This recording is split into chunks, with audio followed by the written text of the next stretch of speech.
Okay, so we are at a very significant juncture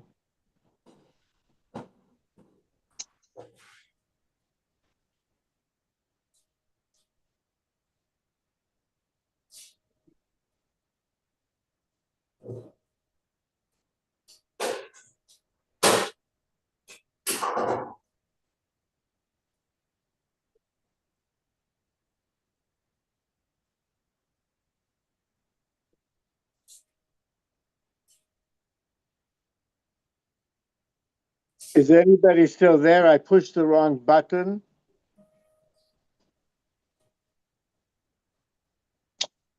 And okay, I think you can still, I pushed the wrong button, so I got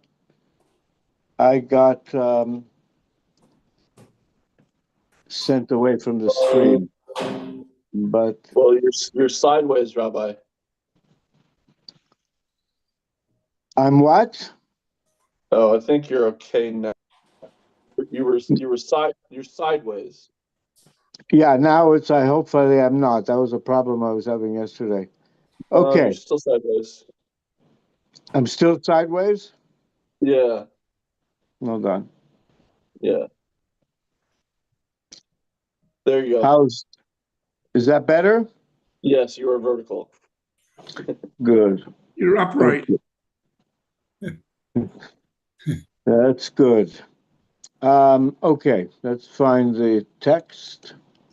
Are you recording? I just put, yes, thank you for reminding, and we just are recording. And here we go into really one of the most extraordinary stories of the Tanakh in terms of its scope and the mythology and the reality. I think there is an agreement among scientists that there was a time that the planet got submerged in water, and they found somebody else can do research on that, but it's not. It's and then this is that story, and it begins Eile Toldot Noach. This is the history of Noach.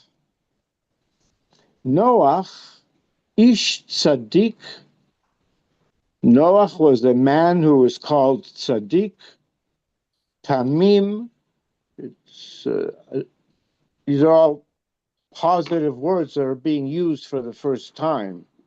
So we don't necessarily have reference to what they mean, but the understanding here being righteous, and Tamim is a type of wholeness, purity. Haya bedor otav, specifically in his generation, Eta Elohim italech Noach. Noach walked with Eta Elohim italech Noach. Yeah, so Noach walked with the Elohim, while the rest of Elohim, the creator of the world. And Noach here was a person who was in touch with the Elohim and following the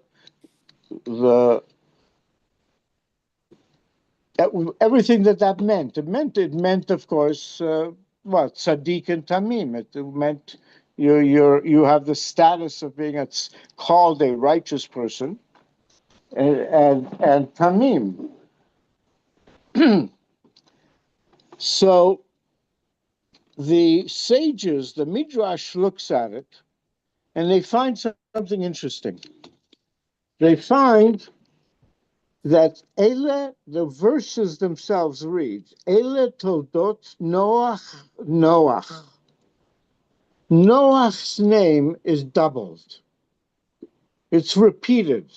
It's an unusual thing. It only happens, I guess Avraham perhaps has that, and that's even more specific, but the name is doubled, and the Midrash and we're going to go now to the text.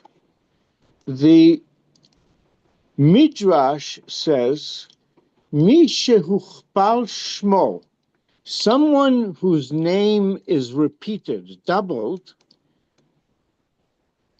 who tzaddik gamor, they have the status of being a complete tzaddik. That's if their name is doubled. Now Rav Kook elaborates. Hatam, the reason. Hashem more al hatchuna. The name teaches about the character, the content of the name bearer.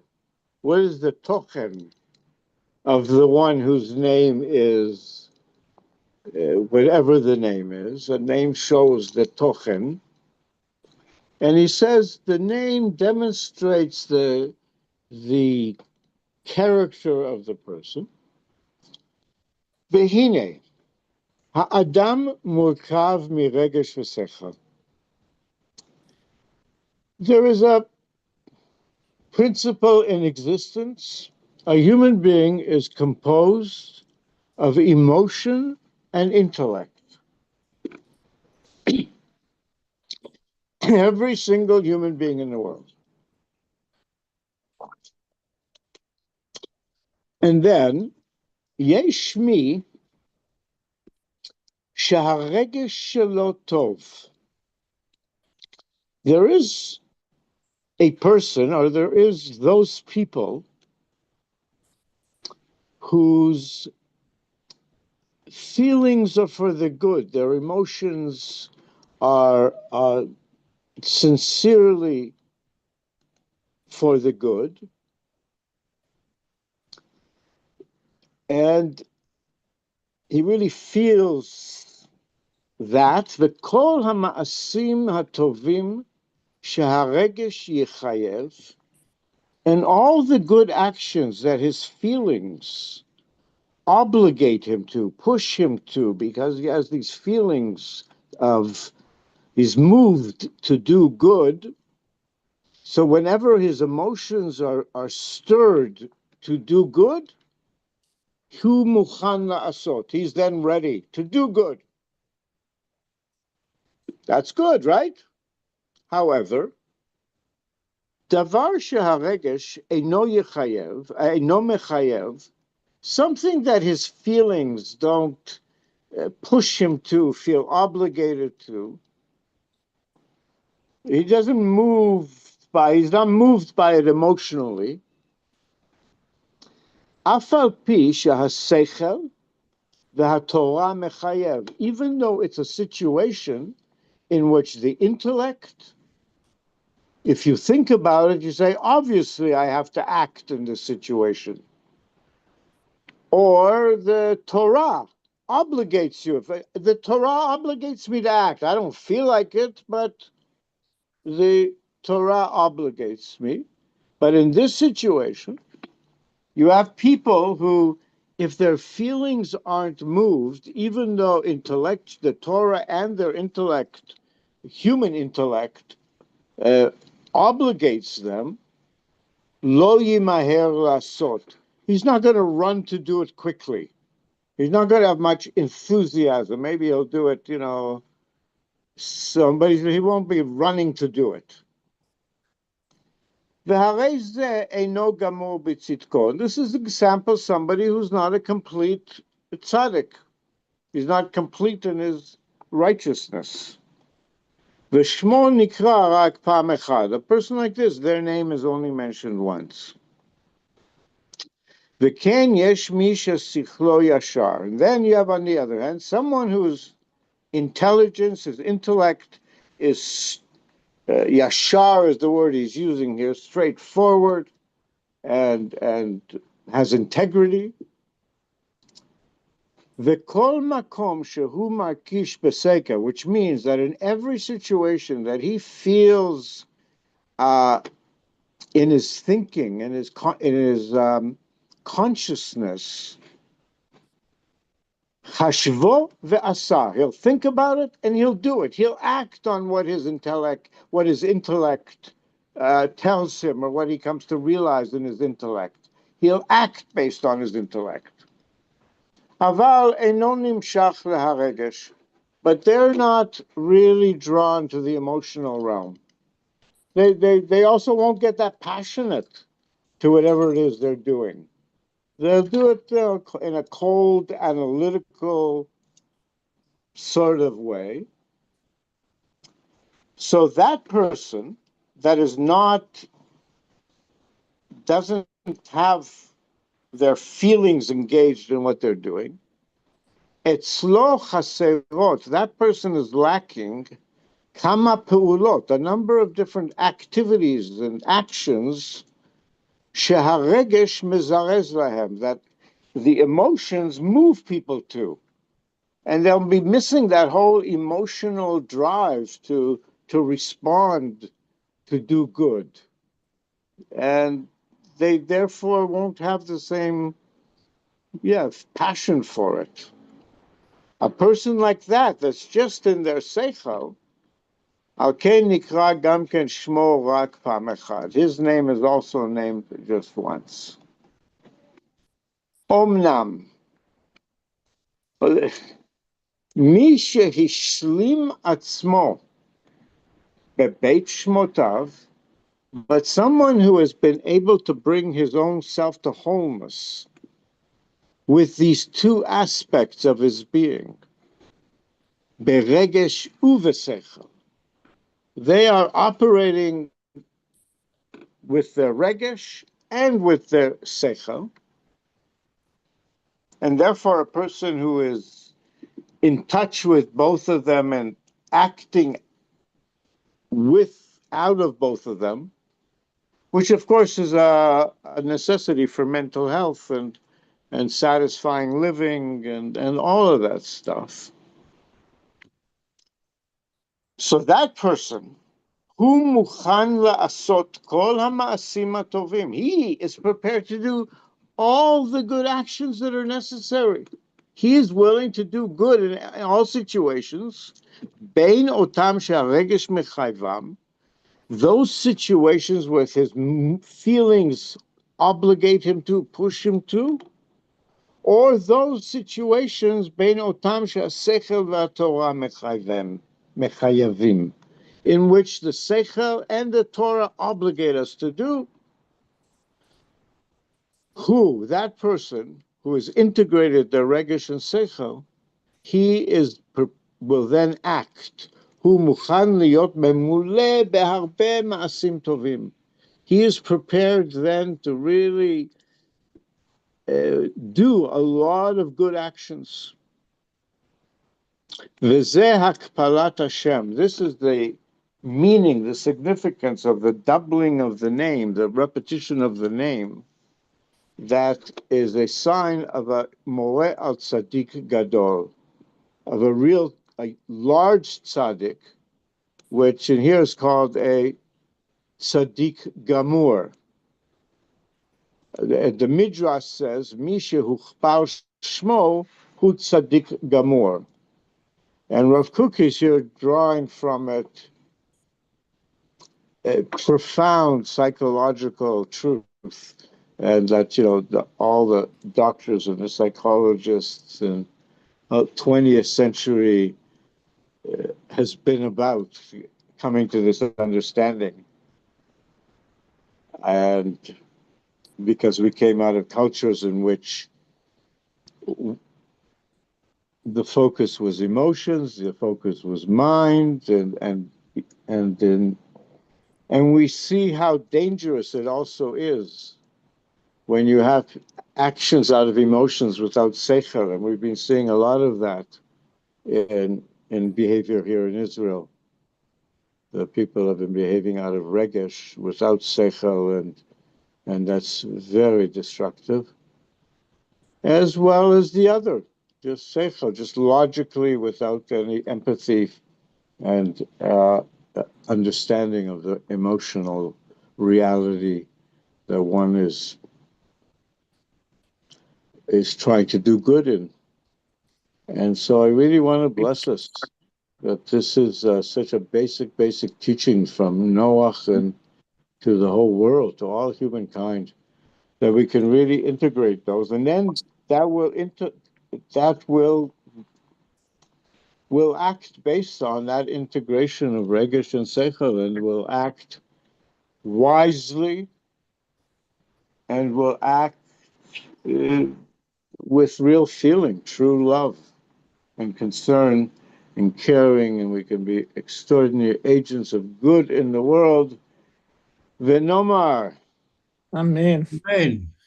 And Hey.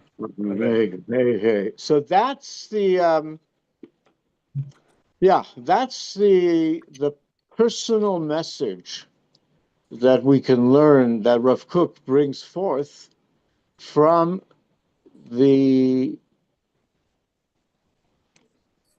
the beginning of the story of Noah, is that to be a tzaddik gamor, to be a whole human being, we have to integrate our feelings and emotions and our intellect, our mind and our heart. And then our body and our soul can then be real agents of light. So he's really giving us keys to health and to what it means to be a tzaddik, to do the right way. Tzedek requires to do the right way and so forth. So now let's go back to the text. What happens next? Well, he has 3 children, and then it describes "V'tishachet haaretz lifnei Elohim." The earth became destructive. Shechita is slaughterers. They translate became corrupt, but the Aretz was becoming a slaughterhouse in the presence of Elohim. And Timaleh haaretz Hamas, and the earth was filled with Hamas. So the irony of the present, the Hamas party has been around for a long time, but that we've been battling the battle with Hamas and so forth. In the original Hamas, here they're translating it as lawlessness. I guess we can, let's see if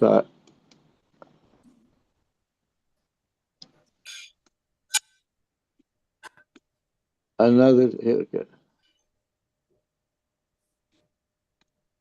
here's the official Academy for the Hebrew Languages, what they call Hamas. Shoresh. ההגדרה עבר...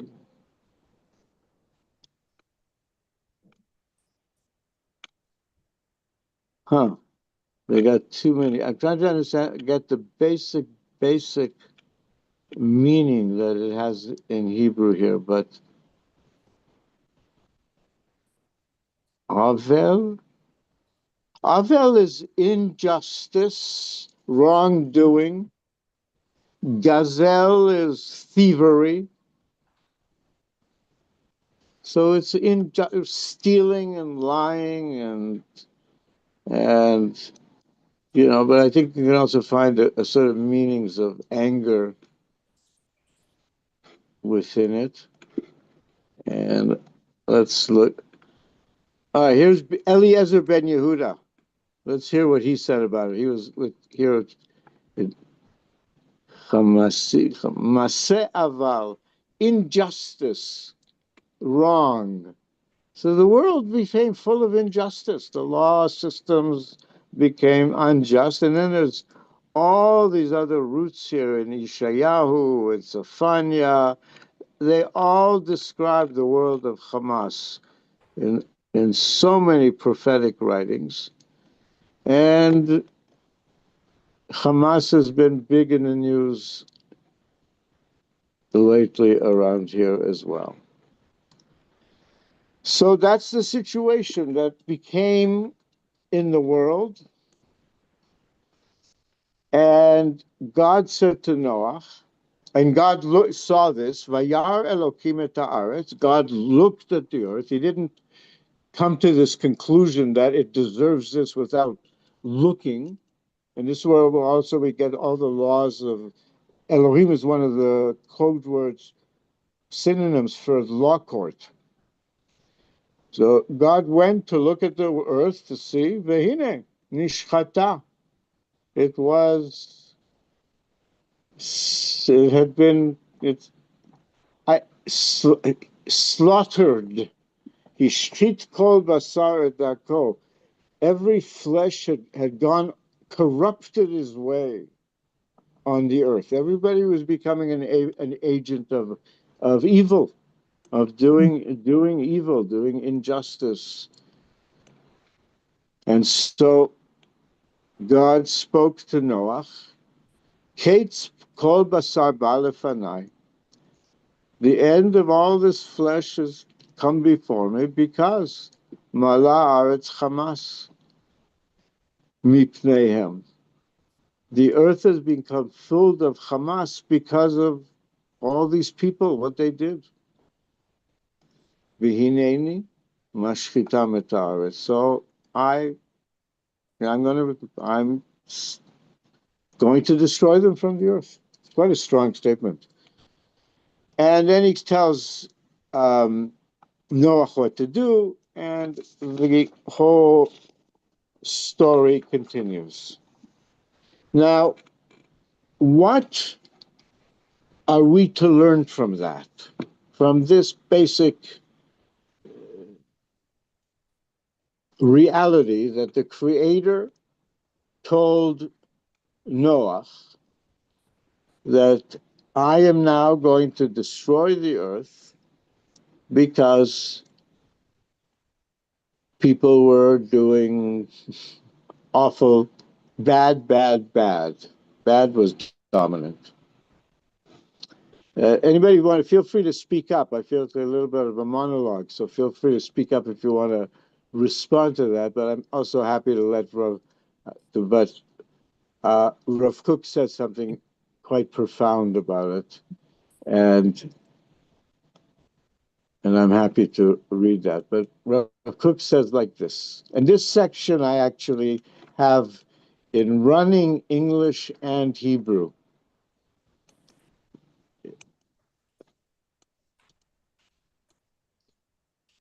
In Notebook 1, entry 499,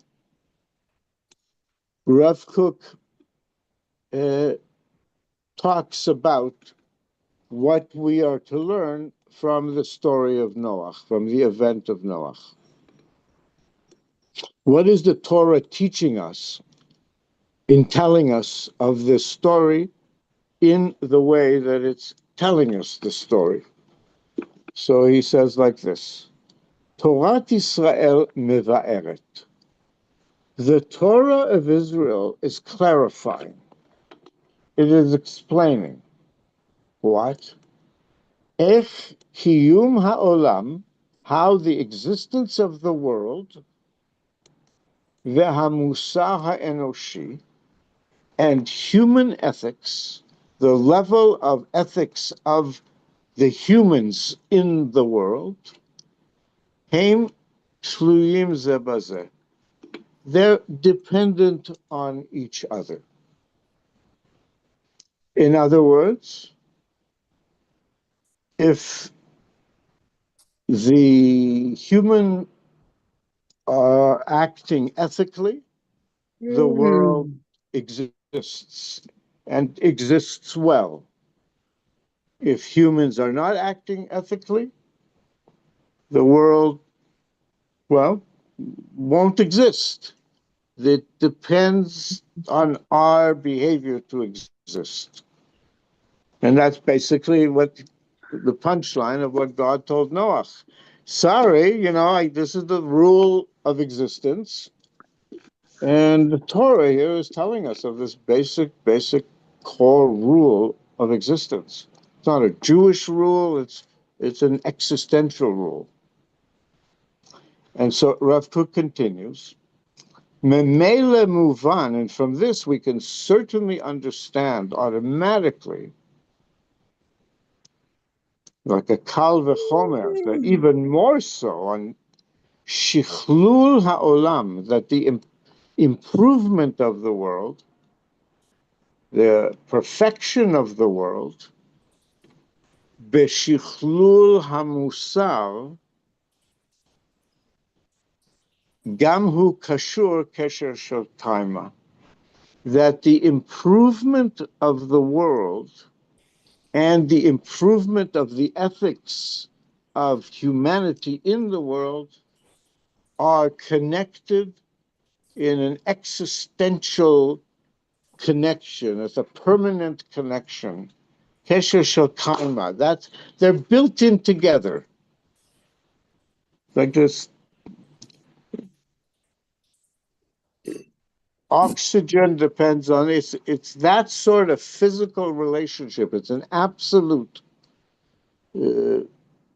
interdynamic, interdependent, interactive connection between our activities and, well, as we improve our ethics, the world improves. Can you make it a little bit larger, please?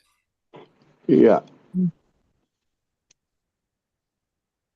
Hold on. Here's.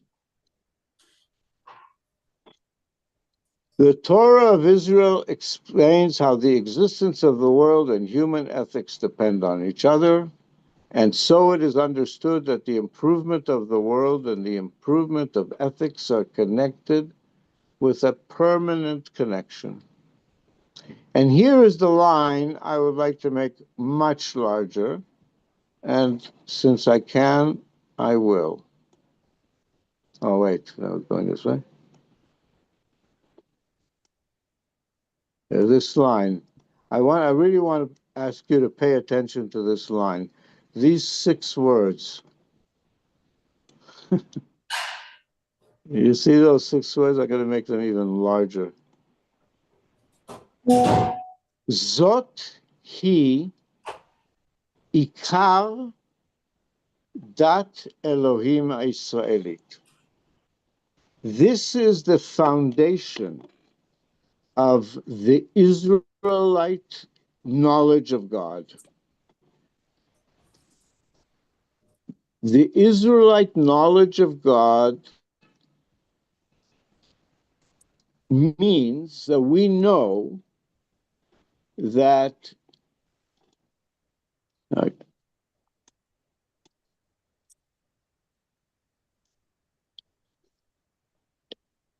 the existence of the world and human ethics depend on each other. The improvement of the world depends on our improvement in our behavior and our ethics.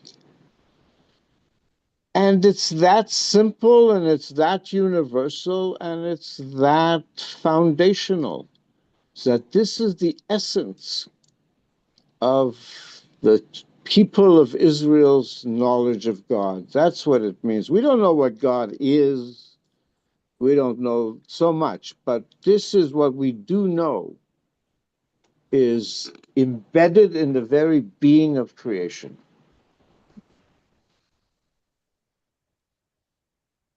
Okay, that's pretty significant. Anybody out there that will agree? 100%. Yep. Yep. And so what happened in the Torah? We see in the story of Noah, Chata ha'adam, the Chet ha'adam, I guess the sin of the human, once he began it's from eating the fruit of the tree of knowledge of good and evil and integrating evil and becoming agents of evil. So the human sin, kilkel beklalo et musaro, it ruined his ethical level. It debased his ethics overall. It created it's got cause and effect process, and things got worse and worse. That's what he's just saying. This is what the Torah is describing to us. Ad shemal'a mle'a ha'aretz chamas. The earth was filled with, here they're translating it just robbery, but it's filled with injustice. And that's why it's and Avraham is for tzedakah and mishpat, because this is an injustice is ruling the world, is implied or being described with the earth is filled with Hamas. It's the type of injustice, and it could be crimes that there are midrashim. Okay, there is a midrash. Hamas is when you steal under the legal limit, so nobody gets charged for it, but it's still stealing. There's a legal limit to how much you have to steal in order to make it legally viable or thing. But if you steal less than that, the court can't do anything. It's shaveh pruta, whatever it is. This is a midrash. I'm telling you halacha here.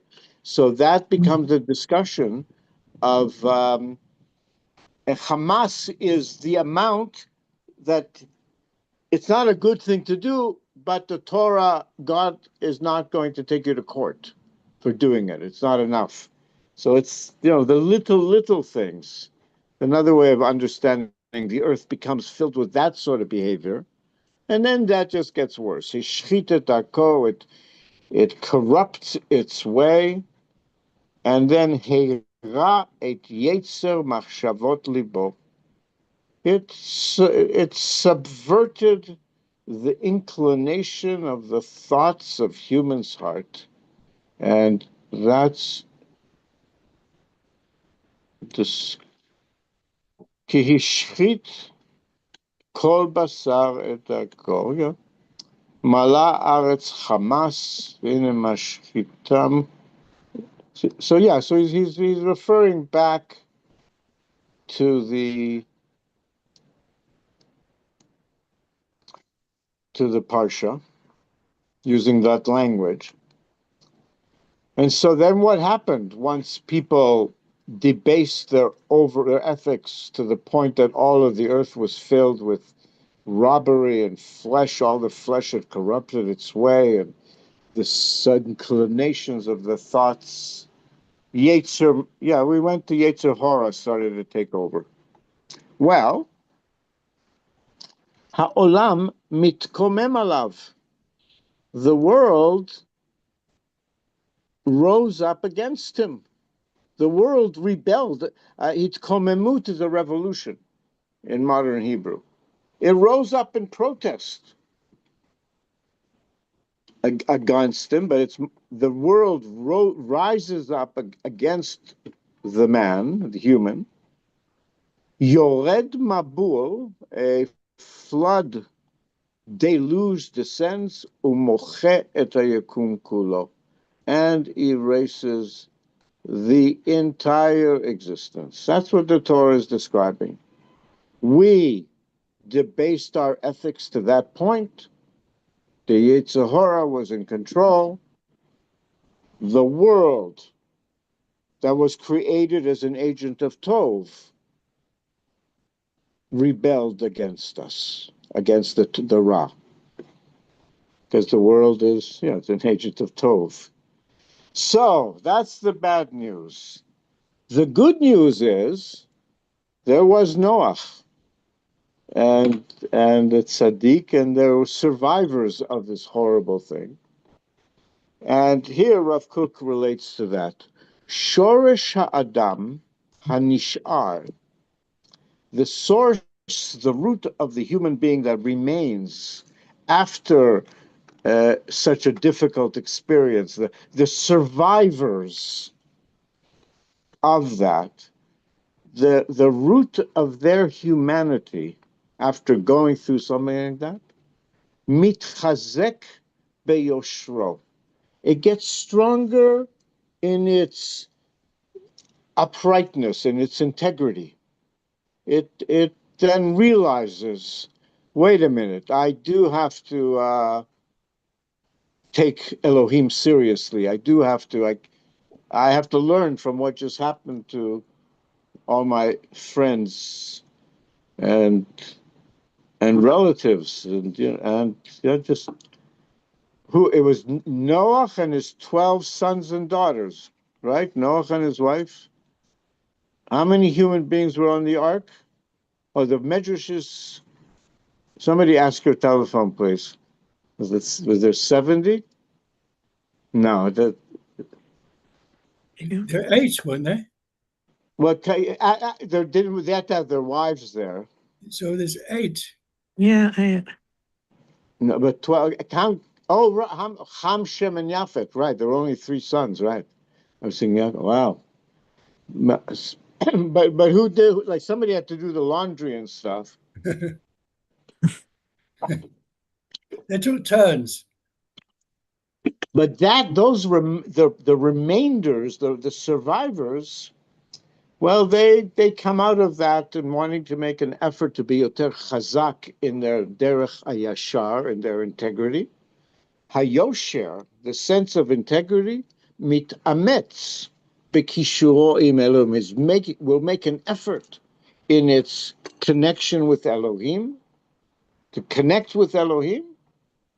And then he will do as they did in a parsha, Omedu ma'ale olot la'Hashem. He'll stand and he'll bring elevated offerings as part of his effort to show his connection to Elohim, and they get stronger.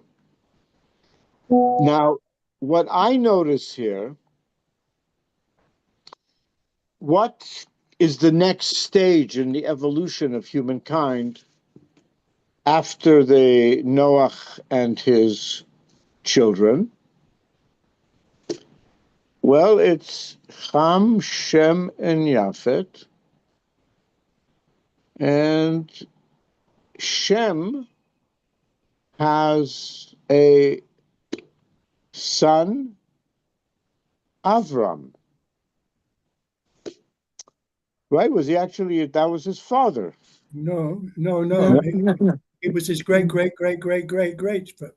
generations. Good. All right. Thank you for clarifying. I wanted to, so it was that, really? Was that distant?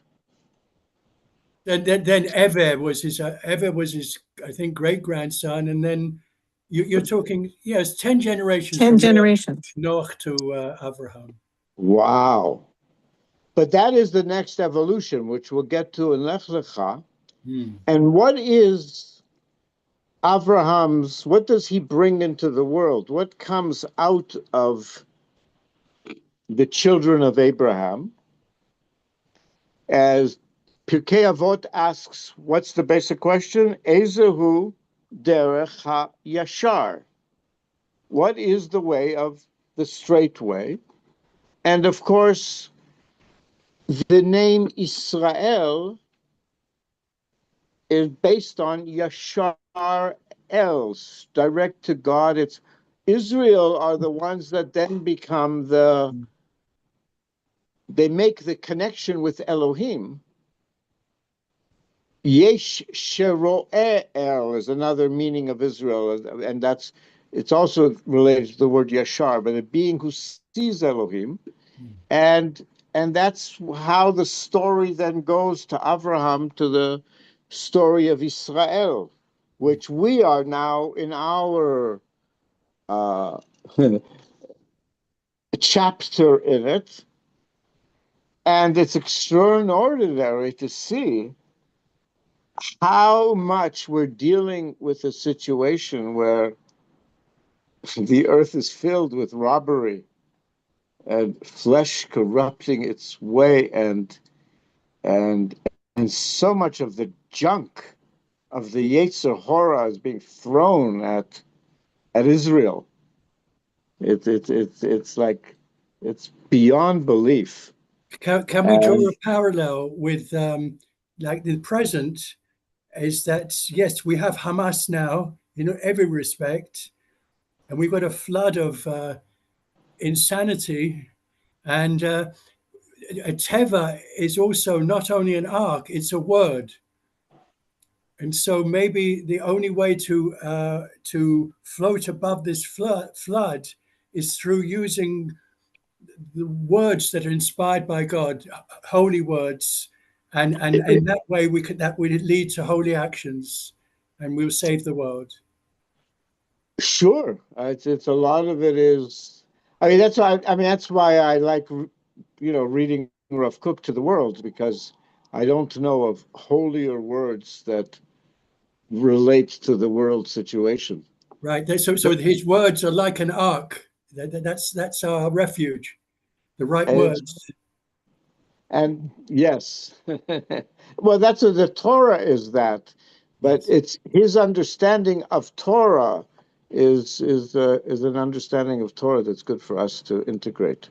But let's go on. He goes on here. He says, so here we have it's almost finished, but he says, through this process after the flood, the survivors really make an effort to strengthen their connection with Elohim, and they offer offerings, elevated burnt offerings to Hashem, and through that, ha'olam mitbases, the world is established, ve'habrit nichreta al kiyumo, and at that point, the covenant is established about the existence of the world, od kol yemei haaretz, quoting from the text, for all the days of the earth. Now, let's look at the covenant, God's promise, once they came out, because it's sort of the ground rules. And so yeah, he says, so first of all, he tells them, as he goes in, listen, I'm about to destroy everything on perish, but I'm going to establish my covenant with me. And it doesn't really say what the covenant is.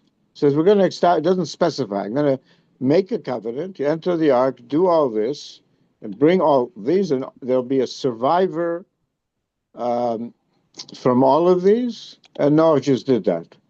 And then God said to him, now go in. You're still the tzaddik lefanai b'dorazeh.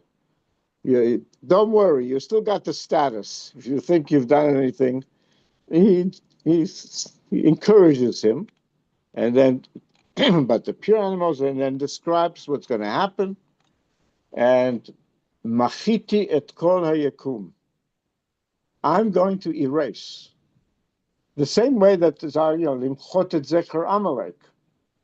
I machiti et kol hayakum. Asher asiti me'al pnei haaretz. Everything on the ground and above, I'm destroying. It's going to completely deluge with water. Everything is going to have to start to grow again. So Noah did that, and came into the flood, and it describes it going in, and then the whole story, and it finally, 40 days later, when at point can he come out? And the description there is, everything that had the soul of life, Metu died, all existence was wiped out. And then at that point, God remembered, oh, wait a minute. There's Noah here on this ark. It must be a pretty rough ride. Yishkol Elohim at Noah and all the cattle, and then he blew a wind, and so the waters blowed away, subsided, and the rain stopped, and the waters, 150 days, diminished. So they were in the ark for 7 months, until the 10th month. Finally, on the first of the 10th month, he sees it, and then 40 days later, he does the tests with the dove and everything. It takes even longer. Another 7 days, and then finally, the water, they come to the point where it's dry enough, and it's on the 27th day of the second month. Second month would be from Nisan, I guess they're counting. So then God says, here's the covenant. Elohim says to Noah, saying, "Tseh min hateva, go out of the ark, you and your wife and your sons wives," which again would be the 8 of them, "and take all the living creatures, everything out, and put them out." And they did that. And then he built an ark, an altar. The first thing he did once doing that, and he apparently did it on his own. It's implied that he did it as his own independent action. Noah built a mizbeach to Yud-Kei Vav-Kei.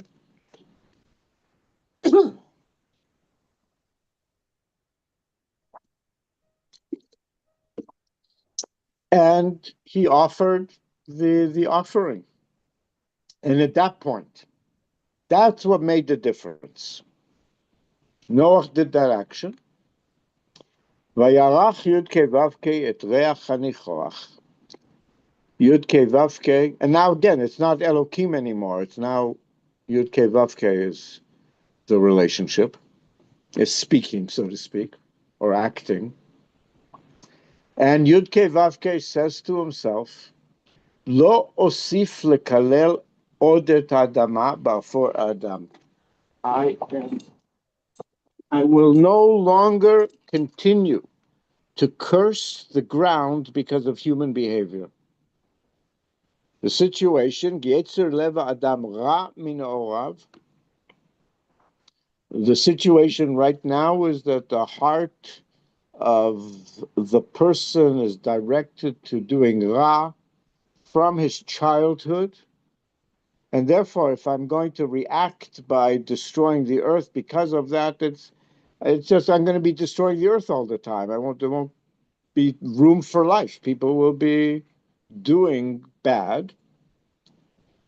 But I am not going to respond in that way. Velo osif od lahakot et kol chai kasher asiti. I'm not going to bring the punishment, destroy every living thing as I've done before. The punishment will only be our experience. The earth will be left out of it. It'll continue to have its experience, not because of what we've done. So it's, the kindness of God for the earth. And then he says that means od kol yemei haaretz, for all the days of the earth, zera vekatzir, seeding and harvesting. You will put things in the ground, they'll come out and you harvest them. V'kor v'chom, cold and heat. V'kayitz v'choref, and summer and winter. V'yom v'layla, day and night. The natural cycle of time and temperature and everything that's implied with that natural cycle, day and night, cold and hot. I wonder what's the difference between why did the repetition cold and heat, summer and winter? You'd think that summer and winter means cold and heat. But I guess the cold and heat also has to do with for the harvesting and it has lots of implications. But he does say these are the forces that Earth depends on, and they're not going to stop.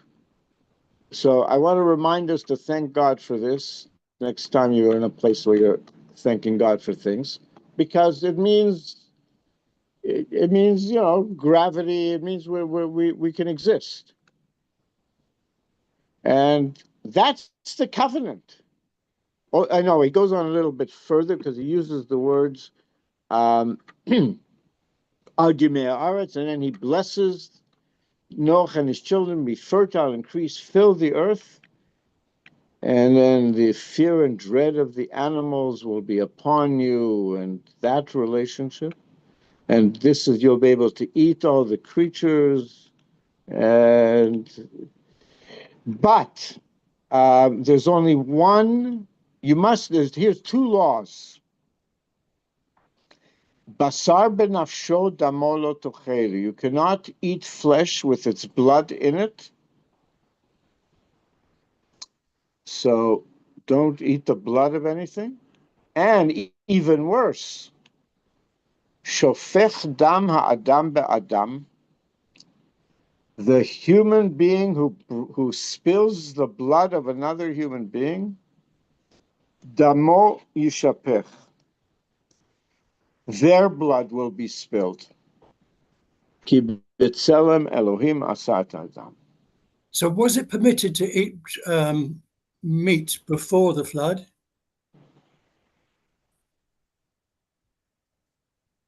Meat that was live meat? Well, No, they weren't eating it all. No, they weren't. They had everything from the plants and vegetables. Right. So they're making. Is Hashem making a concession because it's making concession because we tend to be evil, and therefore we're making concession that we can also have meat. Is that right? Suddenly the bar has got lower. Well, the way I remember hearing it explained at one time is that our lives got shorter.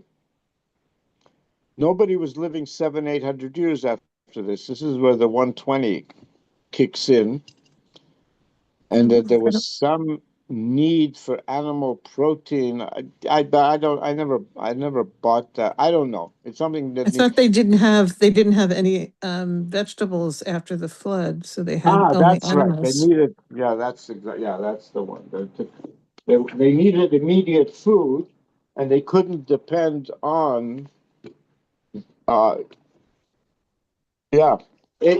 would, at some point, we can look through. These two books are Rav Kook's teachings on vegetarianism, so I'm sure it's dealt with here, and I would be happy to look at it at some point. But that's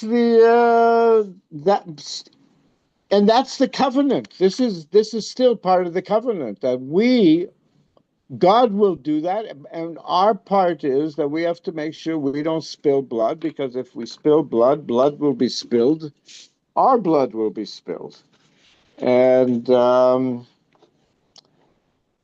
that's. Let's just see. So he believed that we were going to go back to vegetarianism, or is that Of which? Did Rav Kook was basically a vegetarian? He didn't eat fish or he meat? believed that the process of Geula ultimately resulted in the return to the Edenic experience.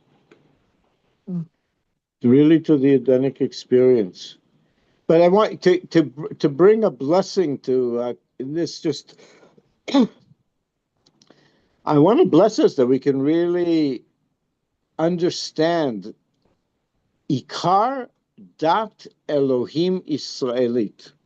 The very foundation of the Israelite knowledge of Elohim is that Elohim created an existence in which Kiyum Ha'olam, the existence of the world, and the Musar Enoshi are intertwined. They depend on each other. And so we have a tremendous tool to thrive in the world through our Shichlul HaMusar. We bring about Shichlul HaOlam, perfection of the world, as we perfect our ethics. So I really want to bless us that we do that. I mean, that's the whole Torah. The genius of the Torah has been that, for example, the Talmud and all of that, the entire discussion of the Torah is, well, what is the right thing to do in any situation? What is the ethical path to do. That really is the core question of the Torah. You mentioned that you were going to share. You wanted me to remind you about sharing a teaching you had with your chavara. I think I might have. I'm not. All right, I'll have to think. It was about how every moment there's an opportunity to do the right thing. I think something like that. We're always given a God-given opportunity to make the world a better place. That sounds good. Thank you for. Yeah,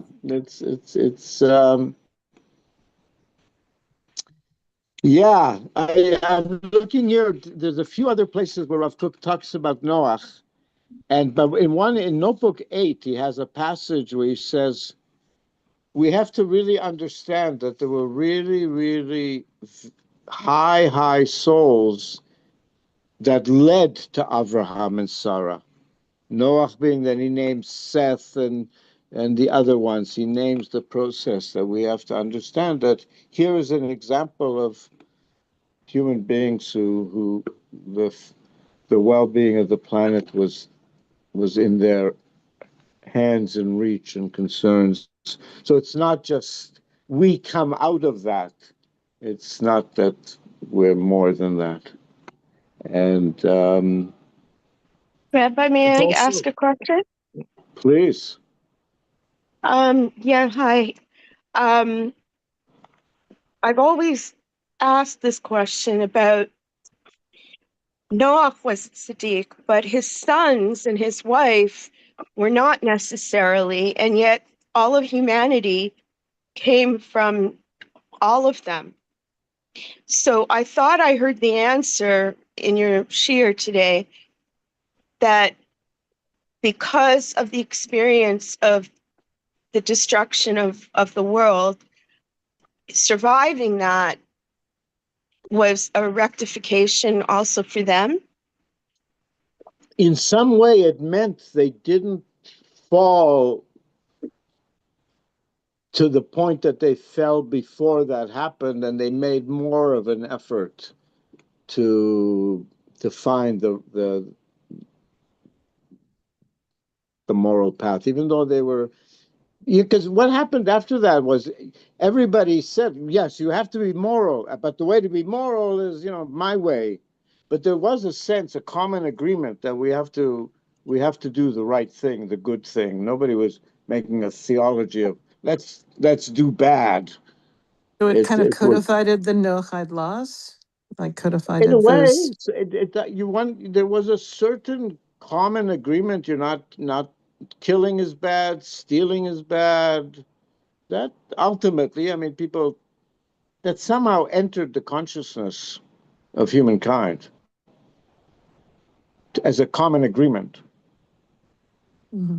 But you had in previous generations, we're told that Hanoch, that he walked with God. So that implies that he must have been also a very high soul. Well, the ones, the ones Rav Kook lists are Adam, Seth, Methuselah, Enoch, which were Noach, and Abraham.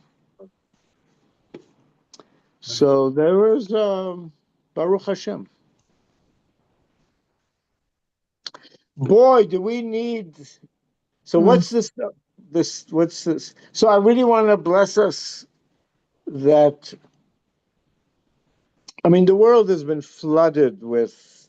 It's crazy how much evil has taken over the world. And, the war that they started, Hamas, they called it. The translation was the Al-Aqsa flood, and it turned right, and so they turned everything upside down. Wow, that's a. And Al-Aqsa is where the Beis Hamikdash is. Yeah, wow. Right? Wow. So completely topsy-turvy. Mm. Yeah. Yep. That is what's happening. But listen, thank God. We do know that the bad is happening so that the good can get rid of it. So right. And again, the level of pain is, it's. I haven't followed the latest, but there was a funeral yesterday. There must have been a funeral. It's not. It's really, it's a very intense battle with Hamas. Did you hear the stories that you're hearing from the captives, from the hostages? They're remarkable, aren't they? Absolutely remarkable. This man, you heard the story about the man who, he had no light at all. He had no light at all. And the only, he wasn't even born, he wasn't born religious or anything, but the only person he spoke to at the end of the day, he'd be speaking to God. Wow. And what's more, the way he spoke to God, he would say, "Have you had a good day?" He'd ask God, "Have you had a good day? I wish you all the best," because he had nobody else to talk to, and it's so beautiful, And he's been transformed into just such a holy soul. And there are many stories like this, aren't there? Yeah. Maybe. Yeah. I heard that many tens of thousands of young people in Israel are starting to observe Shabbat because the hostages observed Shabbat to whatever extent they could. And that's also very heartening. Yes. It's look, the Ruach of Israel is beyond belief. It's what. And I don't know if you're following what's going on in America this week. It's a crazy What are you shakeup. referring to? Well, you got the White House being destroyed and a banquet, $250 million banquet, while you have a shutdown of the government and people not working and farmers being compromised by Argentinian negotiation with Trump. I mean, it's just like one thing after another. Like, what is this guy doing? And then he's suing the government for $250 million for legal fees. And then you've got these people who basically may not have health insurance, may not be able to eat, may not have a job. I mean, it's just like it's a flood of whoa, like wow, and then it reverberates through the world because it's America. And then you've got the That's really Hamas, you've got crazy. Ukraine. That's And this really is all happening this week, like it's coming out this week. But it's going to be a very nice ballroom then, right? Yeah, big deal. But you've got at the same time. I'm astounded that that's a priority to that point. Yeah.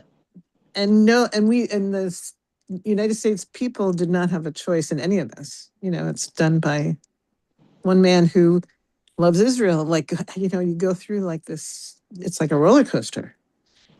But I heard yesterday. Sorry, please go ahead.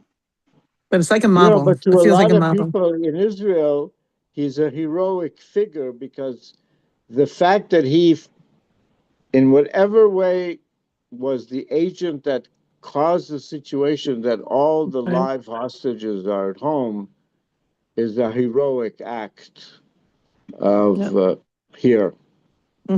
Yeah. That's why it's so conflicting. It's such a crazy second, like what's real, and what's going to be that sustainable place for peace. By the way, do you remember I told you that Donald Trump in Gematria is the same as Mashiach ben David? Oh, no. Well, I found out something else that is even more weird. Vladimir Putin also is the same as Mashiach ben David. Can you believe it? That's crazy. But yeah, who knows? I wouldn't. Who knows? But it's also because it's a little fun fact. Yeah, exactly. Because it's also you can spell it different ways, so it depends. It's not an absolute science.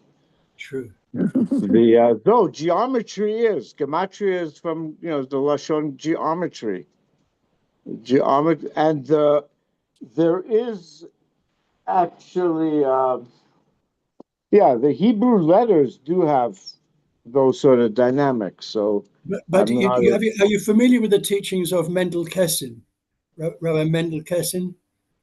not that I'm not. What are you referring to? So I guess Well, not. he's for a few years he's been saying that Trump is sort of like a modern day Cyrus Koresh. Mm. He says he's a messianic figure from Esav. It's the rectification of Esav, something like this.